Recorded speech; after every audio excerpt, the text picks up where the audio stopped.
Hey guys, so I've been using Amazfit BIP for quite a while now, and instead of this long narrative monologue kind of review, I'll simply talk about 6 things that I really like and a couple of things that I don't like, or the pros and cons in a very simple, straightforward and concise manner. So guys, make sure you subscribe to the channel and also hit that bell icon. It's totally worth it. Now let's begin. Now there's a lot to talk about the display. If you look at the reviews, it has some bad reviews, and actually I do agree with them to some extent, but let me talk about what I really like first. So it has a Gorilla Glass 3. That means it is actually resistant to some basic scratches. Now don't expect me to do a full torture test, but it is great at this price point. Also it has a transflective display, which basically does not require any backlight, so it works similar to a normal watch which does not require any backlight. So it consumes very little battery despite being always on display, and as you can see, as a result the sunlight visibility is also just great. But yes, only when in dark or at night. This depends on the backlight.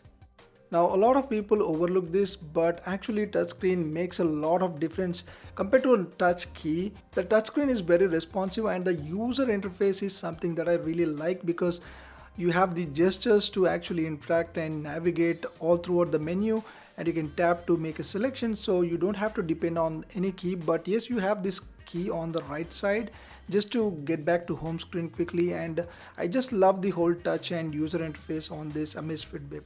Notifications are another thing that I really like, especially the SMS or reading text would be easier on this bigger screen compared to a normal regular bands, and you can also scroll down to see the whole message. We cannot respond, but I guess it would be too much to expect at this budget. Also it can silence the calls, and you can also reject the calls, but it would be really cool to see the accept option available in these budget bands. One of the cool things about the Mi bands or this Amazfit BIP is that there is support for third-party apps, so you can actually expand the functions.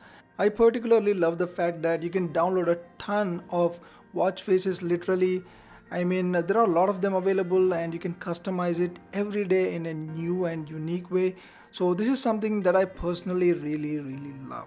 Now health tracking is obviously one of the important things, and here you have the built-in GPS, so that's a very good thing. So you don't have to carry the phone every time to track your distance or tracks, and the step counting accuracy is also pretty decent, and it is comparable to the similar options available in the budget. Even the sleep tracking is also pretty decent, and it also has the sleep assistant mode. It works in conjunction with the heart rate sensor to produce more accurate picture of the sleep tracking, so it's pretty decent. And also the heart rate sensor is quite comparable to other similar devices, so it can give you a rough idea about the heart rate for casual use. Now the battery life is undoubtedly the best feature of this particular device. Despite having that big display and always on display, it actually lasts over 20 days with moderate use, as you can see in the screenshot. But if you use GPS on a daily basis, it could come down to 10 days or so. These are my rough estimates, but for a fitness watch, it is amazing. Now talking about the water resistance, it only has IP68. It is good for water resistance, but definitely not for swimming. At least personally, I would say I wouldn't risk taking this out for swimming.